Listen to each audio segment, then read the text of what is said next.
They asked a poor single dad to sing as a joke, but his voice left everyone there completely stunned. The chair legs scraped against the concrete floor, and the sound cut through the noise of the hall like a blade. Nobody looked up. Nobody ever looked up when Marcus Webb was in the room. That was fine by him. He had learned, a long time ago, that being invisible was not the worst thing a man could be. He had learned it the hard way, the way most things in his life had come to him, not through instruction, not through guidance, but through the slow and grinding pressure of a life that did not hand out lessons gently. He was 38 years old. His hands were wide and calloused, and his knuckles had a map of small scars on them from years of work that paid just enough to keep the lights on, but never quite enough to stop worrying about them. His boots were steel-toed and old. The left one had a crack along the sole that let in water when it rained. He had meant to replace them for 3 months. He had not replaced them yet. It was a Friday evening in November, in a small town in Ohio called Clover Falls. The VFW hall on Birch Street smelled the way it always smelled, like old wood and floor wax and something fried from the kitchen in the back. Round tables were being pushed into position. Paper tablecloths were going down. A woman near the stage was untangling a string of lights that had clearly been stored in a box by someone who did not believe in patience. The community talent night happened 4 times a year. It was not a big deal. It was the kind of event that filled the hall with people who had nowhere better to be on a Friday, which in Clover Falls was most people. Marcus was not there to perform. He was not there to watch either. He was there because Gary Pullman, who ran the hall, had called him 3 days ago and asked if he could come in Friday at 5 to set up the folding chairs. $20. Cash. Marcus had said yes before Gary finished the sentence. He had said yes because $20 was $20 and he was a man who understood the arithmetic of survival with a precision that most people never had to develop. He knew, without having to think about it, that $20 was 4 days of Lily's lunch at school, or half a tank of gas, or the difference between the electricity bill getting paid on time and the electricity company sending a letter that made his chest tight. Lily was 7 years old. She had her mother's eyes and his chin, and a laugh that could reorganize a bad day into something almost bearable. She was sitting on one of the chairs he had already set up near the back wall, her legs swinging because they did not reach the floor, her head bent over a small notebook in which she drew constantly. Horses, mostly, and sometimes flowers with faces, and occasionally what she called space dogs, which were exactly what they sounded like. She drew the way other children watch television. She did not need to be told to sit quietly. She had learned early that when her father was working, she sat quietly. She was very good at it. Marcus moved through the hall efficiently, the way men who have done physical labor for years move. No wasted motion, no dramatic effort, just steady and purposeful. He carried 4 chairs at a time, stacking them into the arrangements Gary had sketched on a notepad and taped to the wall by the door. He had done this job twice before. He knew the layout. He did not need to ask questions. The hall was filling up slowly. People drifted in, shedding coats, finding tables, greeting each other with the relaxed familiarity of people who had known each other for decades. There was a man in a red flannel shirt named Curtis, who laughed too loud at his own jokes and slapped people on the back when he did it.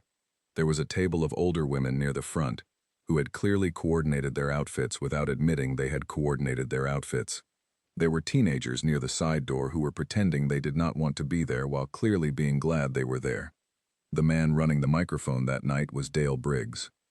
Dale was 51, broad-shouldered, and possessed of the particular confidence that comes from being the loudest person in every room you have ever entered. He had grown up in Clover Falls, gone to the same high school as half the people in that hall, and had been running the mic at these events for going on 6 years. He was not a bad man. He was the kind of man who did not think very carefully about the weight of his words before he said them, especially when there was an audience to play to. He had a gift for reading a crowd and an almost instinctive sense for where the easy laugh was hiding. He spotted Marcus near the back, stacking the last row of chairs, and the easy laugh appeared immediately in his mind like a light bulb turning on. "Hey!" Dale said into the microphone. The amplified voice bounced off the walls and several people turned to look. "Hey, big guy in the back, you want to come up and sing something for us? We'll clap." A few people laughed. It was light laughter, comfortable laughter, Nobody meant anything particularly unkind by it. They were looking at a large man in old work clothes with muddy boots who was setting up chairs for a talent show he was not part of, and Dale had pointed at him and made a small joke, and it was Friday night, and people were relaxed, and the laughter was just what laughter does when a room is warm and the week is finally over. Marcus did not stop what he was doing. He picked up the last two chairs, placed them in position, and straightened up. He did not look at Dale. He did not look at the people who had laughed. Lily, in her chair by the wall, looked up from her notebook. She looked at her father. He was looking at the chairs, checking the row was straight. She looked at the people who had laughed. Then she looked back at her father. She put her pencil down. The thing about Marcus Webb was that there was no drama in him. No visible wound that opened when people laughed. He had been the kid who did not have the right shoes in middle school. He had been the teenager who worked a weekend shift when other kids went to games. He had been the young man who people assumed, without ever saying so directly, was not headed anywhere worth watching. He had carried all of that for a long time, and it had not made him bitter, exactly. It had made him quiet. It had made him the kind of man who absorbed things and moved on without making a production of the moving on. But Lily had put her pencil down, and he noticed. He turned and looked at her. She was watching him with her mother's eyes, steady and dark and a little too perceptive for a 7-year-old.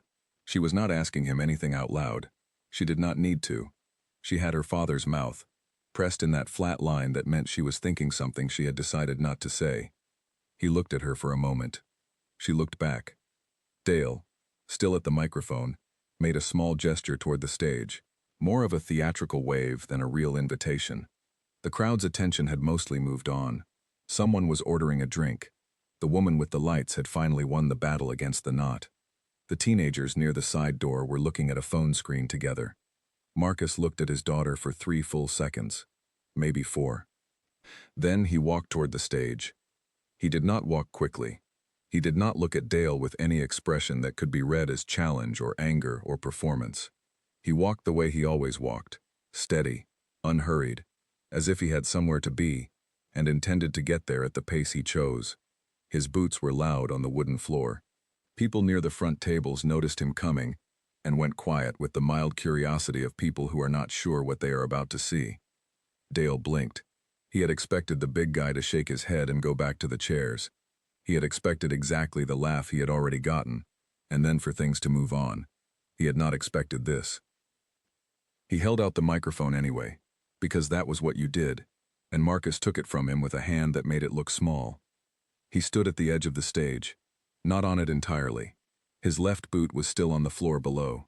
The stage was only about 12 inches high, a square of plywood over 2x4s that the hall had built 10 years ago and repainted twice. The single spotlight at the top of the room was aimed at it, and it caught Marcus square in the face, and he did not blink, and he did not look away from it. He did not introduce himself. He did not say the name of what he was about to sing. He did not smile at the crowd the way people smile when they are about to do something in front of other people. He stood still. Lily watched from the back of the room with her notebook on her lap and her pencil still down. And then Marcus Webb opened his mouth. The first note arrived in the room before anyone was ready for it. That is the only way to describe it accurately. It did not build. It did not ease in. It simply arrived, the way weather arrives, not as a thing that happened gradually, but as a thing that was suddenly present and had apparently always been on its way. A full, round, deep sound that came from somewhere below his chest and expanded outward, like it had been held under pressure for a very long time and had finally found the opening it was looking for. A woman at the front table stopped mid-sentence. The bartender, a heavy-set man named Owen who had worked Friday nights at the hall for 11 years, and who prided himself on having seen everything twice, paused with a glass in his hand, and did not finish putting it down. Dale Briggs stood 2 feet to Marcus's right, and felt something happen on the back of his neck, that he would later, in private, admit had felt like shame. Marcus was singing Unchained Melody, the old Righteous Brothers song, the one that every person in that room knew the shape of, knew where the hills were, and where the valleys were, and where the voice had to climb to make the song what it was. They knew it the way you know a road you have driven 100 times, and because they knew it, They could hear immediately, in the first 8 words out of Marcus Webb's mouth, that what was happening was not what they had expected. This was not a man who had a decent voice for a Friday night at the VFW hall. This was a voice that had no business being in a man who set up folding chairs for $20. It was baritone, true and centered, with a warmth in its lower register that seemed to change the temperature of the room slightly, the way a fire in a fireplace does not just warm the air, but changes the quality of the light. And as he moved through the opening verse, the warmth gave way to something else, a kind of ache that lived in the spaces between the notes, in the way he held certain words a half-beat longer than the melody required, not for performance, not to show off, but because the word seemed to mean something to him personally, and he was not in a hurry to let go of it. The hall had gone fully quiet, not the polite quiet of an audience watching a performer, something different, the quiet of people who have been stopped in the middle of their own thoughts by something they did not see coming.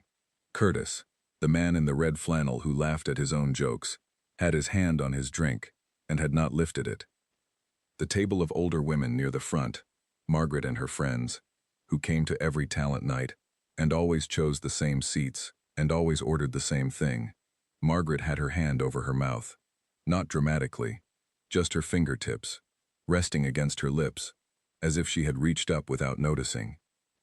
The teenagers by the side door had turned, all 4 of them. Their phone was face down on the little shelf by the door. They were watching. Marcus did not look at any of them. His eyes were fixed on a point past the back wall of the hall, past the parking lot, past the town. Wherever he was looking, it was not Clover Falls, Ohio, on a Friday night in November. He was somewhere else entirely, in the private geography of the song, and he had gone there without asking anyone's permission, and without giving the room any warning. In the back of the hall, Lily Webb sat with her notebook in her lap. She was not drawing. She had not picked her pencil up since she put it down. She was watching her father the way she watched him sometimes at home, when she woke up before he did in the morning, and found him at the kitchen table with his coffee, looking out the window at the parking lot of their apartment complex. She watched him the way you watch someone who does not know they are being watched, without expectation, without wanting anything from the moment, just watching because the thing in front of you is worth the attention. She had heard him sing before. She had heard him sing thousands of times, soft and low at night when she was small, and the dark felt too big. She had heard him in the bathroom in the morning, barely audible under the sound of the water. She had heard him in the car with the radio on, matching notes with whatever was playing, and landing them with an ease that she had always thought was normal, the way children assume whatever their parents do is normal, until someone tells them otherwise. No one had told her otherwise yet, but she was beginning to understand it now, watching the room. She looked at the woman with her fingers at her lips. She looked at the teenagers with their phone face down. She looked at Owen the bartender, with his glass suspended in the air. She was 7 years old and she did not have language yet for what she was observing, but she understood the shape of it. All these people, who had laughed 2 minutes ago, who had treated her father like a small joke, were now doing something else entirely with their faces. They were listening. Not to a man setting up chairs, to her father. She picked up her pencil. She did not draw anything. She just held it. The song reached the bridge. This was the part where the melody climbed, where the emotion that had been building in the verse crested, and asked the voice to go somewhere it had to earn its way to. Most people, even good singers, worked visibly at this point. You could see the effort. You could see the machinery. In Marcus Webb there was no visible machinery. He climbed into the bridge the way a man walks through a door in his own house, without ceremony, without announcement, as if the height had always been there waiting for him, and he had simply arrived at it at the time he had always intended to arrive. His voice expanded and filled the room from the floor to the ceiling, and the old wooden walls held it and gave it back amplified, as if the hall itself was participating. Margaret, at the front table, made a sound. It was not loud. It was the sound a person makes when something catches them off guard, and they do not have time to hide it. Her friend Dorothy, sitting beside her, reached over without looking and put her hand on Margaret's arm. Neither of them said anything. Owen the bartender set his glass down, gently, as if sudden movement might disturb something. Dale Briggs had taken 3 steps back from the stage. He was standing near the sound equipment with his arms at his sides, and his face doing something complicated that he would not have been able to explain if someone had asked him to. He was looking at Marcus the way you look at a thing that has reorganized your understanding of something you thought you knew. He was the one who had pointed at this man and made the joke. He was the one who had handed over the microphone like it was a prop in a gag. He was standing 3 steps back with his arms at his sides, and the complicated thing on his face was the thing that happens when you realize the gag was on you. Marcus held the last note of the bridge, held it past the point a person holds it, held it until the room held its breath with him, until the space between that note and the next was almost unbearable, and then he brought it home. The final verse came down like something settling after a storm, quieter, more resolved. The voice dropped back into its lower warmth, and the song moved toward its end, the way good songs end, not with a dramatic finale, but with a kind of acceptance, a reaching, and then a releasing, the sound of a man who has felt something fully, and now knows how to put it down. He sang the last word. He let it go. The room did not respond immediately, not because people were unsure whether to applaud, but because the silence that followed the end of that song was not empty. It was full of something, the way rooms are full sometimes after something important has happened, and no one wanted to be the first person to break it with the ordinary sound of hands clapping. 4 seconds, maybe 5. Then Curtis in the red flannel put his hands together, and the sound cracked through the room like a starting gun, and everything came apart at once. The applause was not polite. It was not the friendly clapping of a supportive small-town crowd giving a neighbor their due. It was the involuntary kind, the kind that starts in the body before the brain has fully caught up, the kind where people are on their feet because they stood up without deciding to stand up. Margaret was standing. Dorothy was standing. Owen was leaning over the bar with both palms on the wood, applauding like he was trying to make up for something. The teenagers by the door were whistling.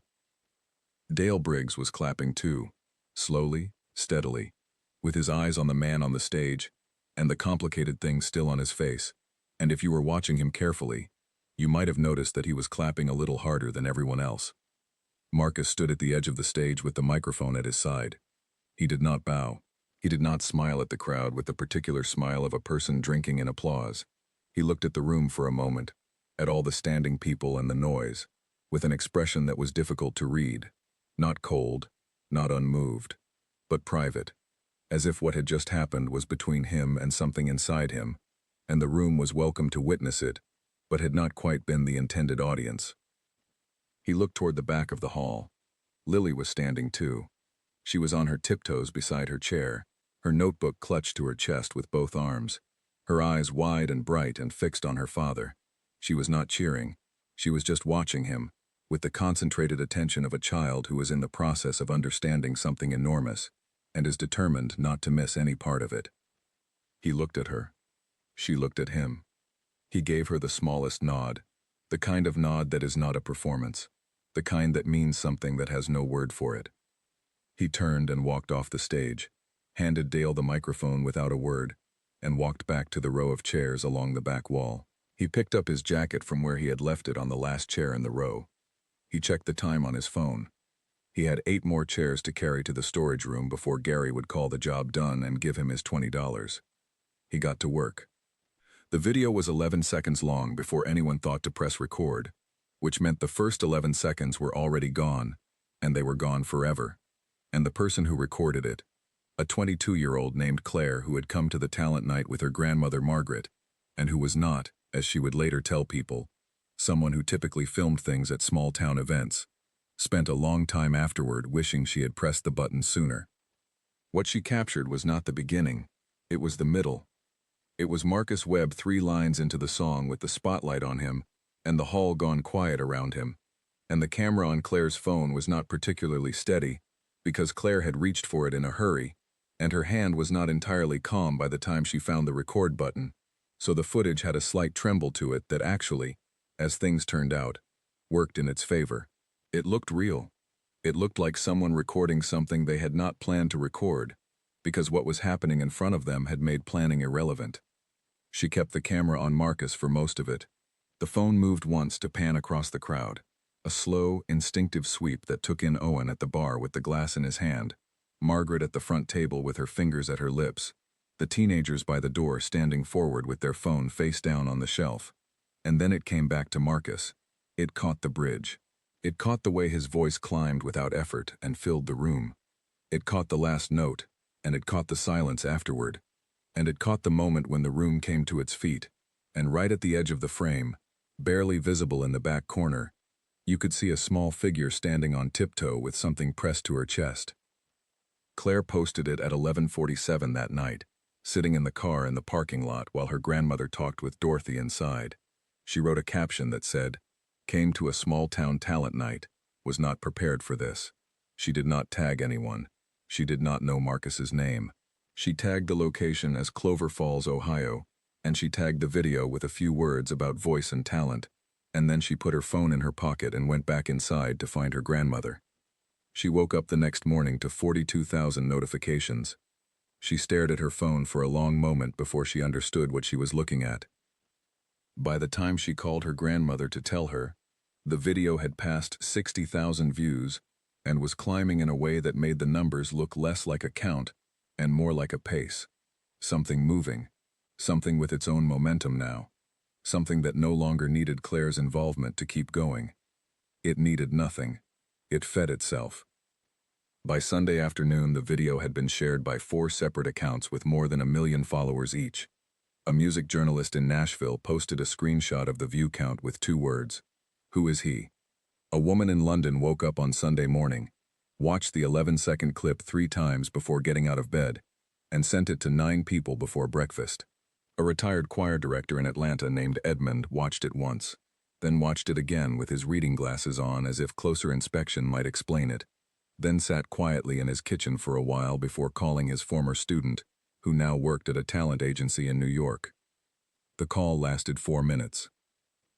In Clover Falls, Marcus Webb woke up Saturday morning at 5:45, the way he always woke up, not because of an alarm, but because his body had been trained by years of early shifts to treat sleeping past 6 as a kind of indulgence it could not afford. He made coffee. He stood at the kitchen window in the gray November light and looked at the parking lot of the apartment complex. 3 cars, a shopping cart that had been there for 2 weeks, a puddle that reflected the sky. Lily was still asleep. She slept the way children sleep when they are completely safe, fully and without reservation, her whole body given over to it. He did not know about the video. He found out at 9:15 when Gary Pullman called him. Gary ran the VFW hall, and Gary was not a man who called on Saturday mornings unless there was a problem with a booking or a question about the storage room key. Marcus answered with the particular alertness of a man who has learned to expect that calls before noon on weekends are not usually good news. Gary said, "Marcus, I think you need to look at the internet." Marcus said, "What?" Gary said, "Someone filmed you last night. It's all over the place. My daughter just called me. She said it has millions of views." Marcus sat down at the kitchen table. He did not say anything for a moment. "Millions," he said. "That's what she said," Gary said. "I'm not joking." Marcus looked at the kitchen window, the parking lot, the shopping cart, the puddle with the sky in it. "Okay," he said. "Okay?" Gary said. "Marcus, people are looking for you. My daughter said there are comments from all over. London," she said. "London, England." "I heard you," Marcus said. There was a pause. "Are you all right?" Gary said. "I'm fine," Marcus said. "Thanks for calling, Gary." He hung up. He sat at the table. His coffee was getting cold. He could hear Lily beginning to stir in the bedroom, the small sounds of a 7-year-old waking up, a shifting of sheets, a soft sound that was not quite a word. He had 40 minutes, probably, before she would come out looking for breakfast. He picked up his phone and searched his own name. The results came back faster than he expected. He sat very still for a while, looking at the numbers on the screen, the shares, the comments, pages and pages of comments from people he had never met, in places he had never been, writing things about his voice in words that made him feel something he did not entirely know what to do with. People were asking who he was. People were asking where he had trained. People were asking why he was not famous, why they had never heard of him, why the world did not already know his name. He read a few. Then he put the phone face down on the table. He did not pick it up again for 20 minutes. When Lily came out of the bedroom in her pajamas with her hair in the particular spectacular disarray that 7-year-old sleep produces, he was standing at the stove making eggs. She climbed up onto her chair at the kitchen table and picked up her notebook from where she had left it, and began drawing without being asked, and without asking anything. After a minute, she said, without looking up, "Dad." "Yeah," he said. "Were people nice last night? After you sang?" He flipped the eggs. He thought about the question the way he thought about most things, quietly, without rushing toward an answer. "They were," he said. "Good," she said. She kept drawing. He finished the eggs and put them on a plate and set it in front of her, and she said thank you, without being told to, and he poured himself fresh coffee and stood at the window again. The shopping cart was still there. The puddle still held the sky. His phone, face down on the table, had received 14 new notifications in the time it took to make eggs. By Tuesday of that week, the local news station out of Columbus had called. By Wednesday, a regional radio host named Barry Shell, who drove a 3-hour round trip for stories he believed in, and had been doing so for 20 years, showed up at the hardware store on Route 9, where Marcus was working a shift, pulling merchandise from the back and stocking shelves. Barry stood in the aisle with a small recorder in his hand, and the particular posture of a journalist who knows he has the story, and is trying not to look like he knows. Marcus looked at the recorder. He looked at Barry. He looked at the shelf he was stocking. "I've got 40 minutes on this shift," Marcus said. "That's all I need," Barry said. They talked in the break room, a small space in the back with 2 plastic chairs and a coffee maker that had seen better years. Marcus sat in one chair, and Barry sat in the other, and the recorder sat on the table between them. Barry asked the questions people wanted answered. Where did the voice come from? Had he ever trained? Had he ever performed before? Had he ever been told how good he was? Did he know, before last Friday night, what he was capable of? Marcus answered carefully, the way he answered most things, not evasively, not performing modesty, but genuinely measured, as if each word cost something, and he intended to spend only what was necessary. He said the voice had always been there. He said no one had trained him. He said he had sung in his apartment, to Lily, most nights of her life. He said he sang in the car. He said he had sung in a church choir for 2 years when he was 19, before things got complicated. And he paused after the word complicated, and did not walk back through the door he had briefly opened. Barry waited. Barry was very good at waiting. Marcus did not walk back through it. Barry asked about Lily's mother. Marcus looked at the coffee maker. It was an old one, the kind with a glass pot and a warmer plate, and there was a small crack in the base of the pot that someone had apparently decided to ignore. He said, "She loved that song." Barry waited again. Marcus looked at the cracked coffee pot for a moment longer. Then he looked at Barry with an expression that was not unfriendly, but was entirely clear. "That's all I'll say about that," Marcus said. Barry nodded. He turned off the recorder. He shook Marcus's hand. He drove back to Columbus and wrote the piece that evening, and it ran the next morning, and by Thursday the story had moved from regional to national, carried by 3 wire services and picked up by a news site in Chicago, a lifestyle magazine in New York, and a morning radio program in Los Angeles whose host, a woman named Paula, read the story aloud on air, with something in her voice that she did not try to hide. The GoFundMe was not Marcus's idea. He did not know about it until it had already raised $11,000. A woman named Beverly, who lived in Cincinnati, and had watched the video 6 times and cried twice, and felt that this was insufficient as a response, had started it on Sunday afternoon under the title, "For the Man with the Voice."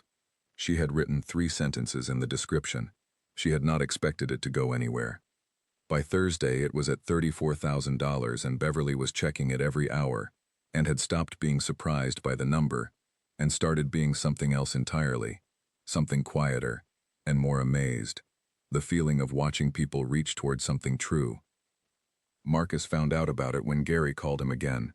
This time Marcus did not say okay and hang up. He sat at the kitchen table for a long time after that call with his coffee going cold again, looking at nothing in particular. $34,000. He thought about his boots, the crack in the left sole, the water that came in when it rained. He thought about the electricity bill. He thought about Lily's lunch account at school.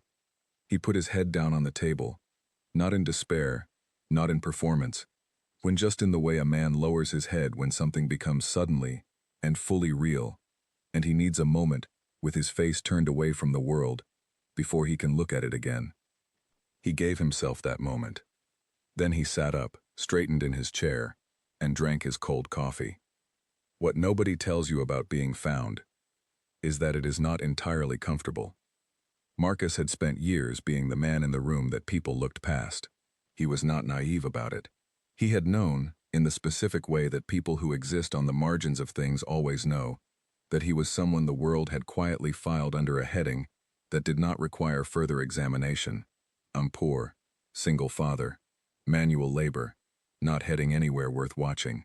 The world did not say these things out loud.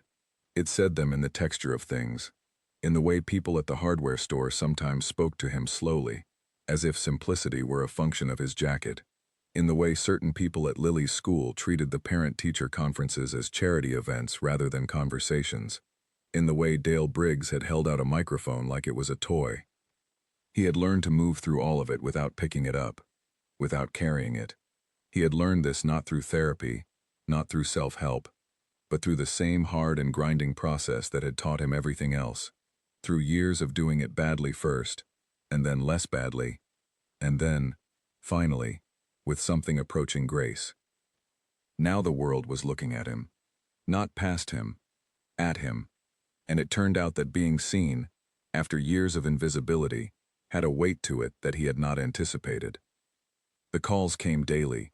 His number, somehow, had moved from being something only Gary and the school nurse had, to being something that appeared in the inboxes of people he had never heard of. He did not answer most of them.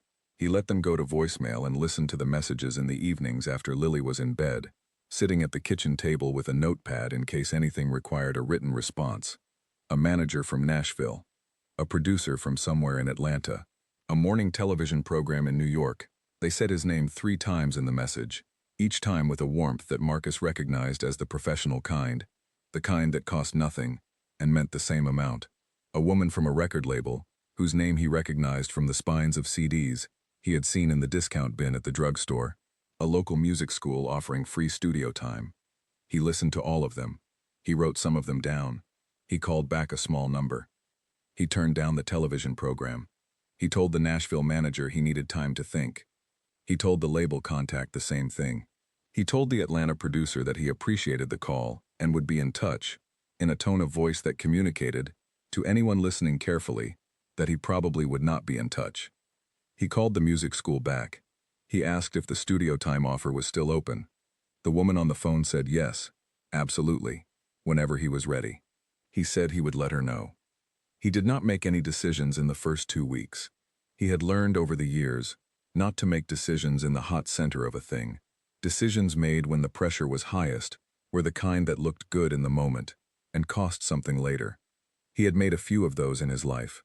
He knew what they felt like.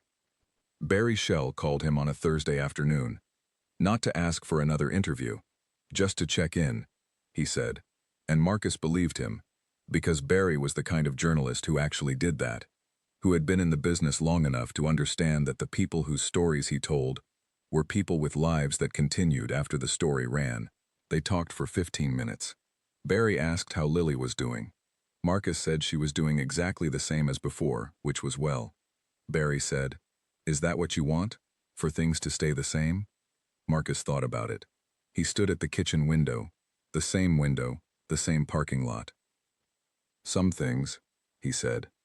Barry understood what that meant without needing it unpacked. They said goodbye and hung up.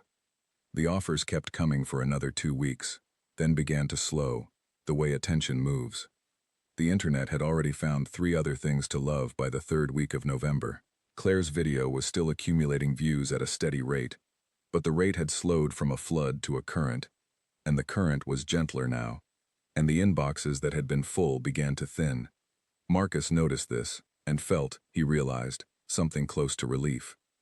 He did not want to disappear back into invisibility. He understood now, with a clarity he had not had before Friday night in November, that he had been invisible partly by circumstances and partly by a choice he had made without fully acknowledging that he was making it.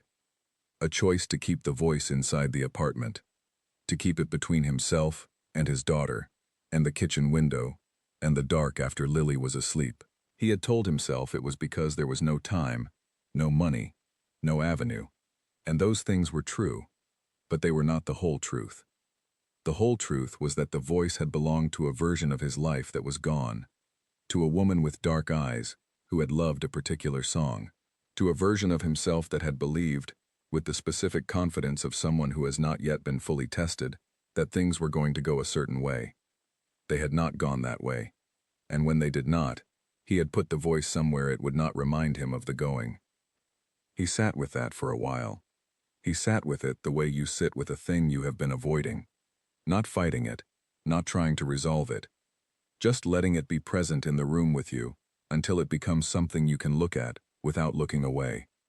Lily, for her part, moved through the weeks after the video with the adaptability of childhood, which is to say she absorbed the change in her father's situation with far less difficulty than any adult in similar circumstances would have managed. She understood that people knew who her dad was now. She had gathered this from the way her teacher, Miss Norris, had looked at her on Monday morning with an expression that was different from the usual one, and from the way two kids on the playground had told her they had seen her dad on the internet, and from the way her grandmother, Marcus's mother who lived 40 minutes away and called on Sundays, had cried on the phone in a way she tried to hide and failed to hide. Lily processed all of this and concluded that the situation was basically fine. Her dad was still her dad. Dinner was still dinner. He still checked her homework and still made sure her backpack was by the door the night before school, and still sat on the edge of her bed for 10 minutes after lights out, not saying anything in particular, just being there, in the way that made the dark feel manageable. One evening in early December, she looked up from her notebook and said, "Are you going to sing more? In front of people?" Marcus was washing dishes. He did not stop what he was doing. "Probably," he said. "Good," she said. She looked back down at her notebook. She was drawing a horse with very small wings, which she had told him was not a Pegasus. It was a regular horse that was trying something new. He dried his hands on the dish towel. He looked at her for a moment. "You knew, didn't you?" he said. It was not quite a question. She kept drawing. "Knew what?" "That it was going to be like that when I walked up there." She did not answer immediately. She finished the wing she was drawing, turned the pencil, and erased a line that was not quite right. "I just knew it wasn't going to be what they expected," she said. He nodded slowly. "Yeah," he said. "Can we have hot chocolate?" she said. He made the hot chocolate. By the first Friday of December, Gary Pullman had made Marcus an offer. It was not a complicated offer. It was the kind of offer that a decent man makes when he has been in a situation long enough to understand what it actually called for. Gary said, Friday nights, a paid spot, his own hour on the stage, a fair amount per show, nothing glamorous, nothing that required Marcus to become something he was not, just singing, in the hall on Birch Street, on the plywood stage under the single spotlight, for the people of Clover Falls, who had already proven that they wanted to be there. Marcus said he would think about it. He thought about it for 2 days. On the third day he called Gary back and said yes. The first Friday night he performed officially. The hall was full in a way it had not been for a talent night in years. Word had moved through Clover Falls the way word moves through small towns, not through announcements or advertisements, but through the specific and efficient network of people telling other people at the diner and the gas station and the school pickup line. People came who had not been to the hall in a long time. People came who had never been to the hall. A man drove from a neighboring town because his wife had read about it online, and she had said they were going. Marcus arrived at 6 to help set up the chairs. He had told Gary he would still do the chair setup, and Gary had told him that was not necessary, and Marcus had said he knew it was not necessary. He did it anyway. He wore the same boots. He had not replaced them. The left sole still had the crack. He had ordered a new pair, using a small portion of the GoFundMe money that was now sitting in a bank account he had opened specifically to hold it, but they had not arrived yet. He wore the same jacket. His hands were the same hands. When the hall was nearly full, and the noise of the crowd had reached the particular pitch of a room where people are genuinely happy to be somewhere. Marcus stood in the back near the chair stack for a moment and looked at the room. He looked at the round tables and the paper tablecloths and the string of lights that was now untangled and properly hung. He looked at the plywood stage with the single spotlight waiting. Dale Briggs was at the microphone. Their eyes met across the room. Dale held his gaze for a moment. Then he gave Marcus a nod. Not the theatrical nod of a showman. A small one. A real one. The kind of nod that contains, if you are paying attention, an apology and an acknowledgement in approximately equal measure. Marcus nodded back. Lily was in the front row. Gary had put a chair there for her, right at the edge of the stage, and she had arranged herself in it with her notebook on her lap and her pencil behind her ear. She had asked Marcus that morning whether she should bring the notebook.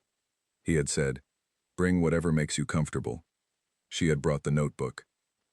When Dale called Marcus to the stage that night, the introduction was different from the one 3 weeks ago. It was careful and genuine, and a little long, the way introductions are when the person giving them is trying to make up for the one they did not give before.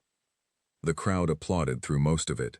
Marcus stood at the back of the room until Dale stopped talking, and then he walked forward through the tables, through the crowd, through the noise, with the same unhurried stride and the same old boots, and he stepped up onto the plywood stage and took the microphone, and the spotlight found him. He looked at the room. All the people who had come from Clover Falls and beyond because a video on the internet had told them something they needed to see confirmed in person. All the people who had not been there 3 weeks ago and were here now because the story had found them. Margaret and Dorothy at the front table, in the same seats, having ordered the same thing. Owen at the bar. Curtis in his red flannel.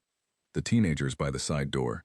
And in the front row, Lily Webb, with her notebook on her lap and her pencil behind her ear, looking up at her father with her mother's eyes, and his chin, and the expression of a child who knows exactly where she is, and exactly where she wants to be. He looked at her for a moment. She looked back. Then he began to sing. He did not sing Unchained Melody. He had thought about it, and he had decided that song belonged to a specific night, and a specific moment, and a specific silence afterward. And some things lose their truth when you repeat them in a different context.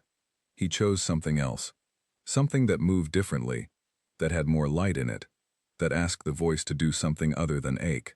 He chose it partly for himself, and partly for the room, and partly, in the specific way that fathers make choices without explaining them, for the small figure in the front row, who had put her pencil down 3 weeks ago, and had never needed to be told why. He sang, and the hall listened the way the hall had listened before, with the concentrated and involuntary attention of people who have been stopped mid-motion by something real. He sang, and the walls held the sound and gave it back, and the spotlight stayed on him, and the crowd stayed quiet in the best possible way. And when he moved through the songs he had chosen for that night, 3 of them, each different in shape and mood, the room moved with him, not through performance or spectacle, but through the simple and enormous fact of a voice that had been kept inside for a long time, and was now, finally, outside. Afterward, people came to speak to him, not like a crowd pursuing a celebrity, but the way people in small towns speak to someone they have decided to claim as their own. Gary shook his hand, and looked like he might say something profound, and then thought better of it, and patted Marcus on the shoulder instead. Margaret told him her late husband had loved that last song, and she thanked him, and he told her he was glad. Curtis said something that was probably meant to be a compliment, and came out sideways, but Marcus accepted it in the spirit it was intended.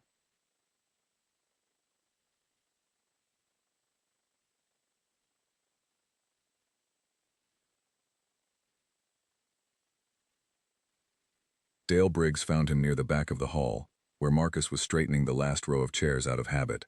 Dale stood there for a moment with his hands in his pockets. "You're good," Dale said. "I mean, you know that now. But I should have." He stopped. He looked at the floor. "That night, 3 weeks ago, I was being a idiot." "You were being a MC," Marcus said. "It is what it is." "Still," Dale said. Marcus looked at him. "Still," he agreed, and left it there, which was the right place to leave it. He found Lily waiting by the door with her coat on and her notebook tucked under her arm. She had drawn something in it during the show. She showed him on the walk to the car. It was him, standing on the stage under the spotlight, the microphone in his hand. She had drawn it from where she was sitting in the front row, so it was from below, looking up. And there was something in the angle that made the figure on the stage look both large and, somehow, free. "It looks good," he said. "I'm going to do a better one next week," she said. "Next week," he said. "You're going to do it again next week," she said. "Right?" He unlocked the car. The cold air came off the parking lot in a steady wave. His boots were loud on the asphalt, the left one with the cracked sole. "Yeah," he said. "I am." She got in the car and he closed the door and stood for a moment in the cold parking lot of the VFW Hall on Birch Street in Clover Falls, Ohio. Above the hall, the sky was clear and very dark and full of stars in the particular abundance that only shows up in small towns, where the lights are not bright enough to compete with them. He stood there for 30 seconds, maybe 40. Then he got in the car, and he drove his daughter home. The new boots arrived on Tuesday. He put them by the door. He wore the old ones to work on Wednesday morning because the new ones needed breaking in, and he was a man who understood that some things took time, that you did not rush the process of making something fit, that the breaking in was part of the point. On Friday night, he wore the new ones to the hall. They were good boots, solid, no crack, no water getting in. He walked up onto the stage in them, and they were quiet on the plywood, and the spotlight came on, and the room went quiet too, and Lily was in the front row with her notebook open to a fresh page. He stood at the microphone. He sang.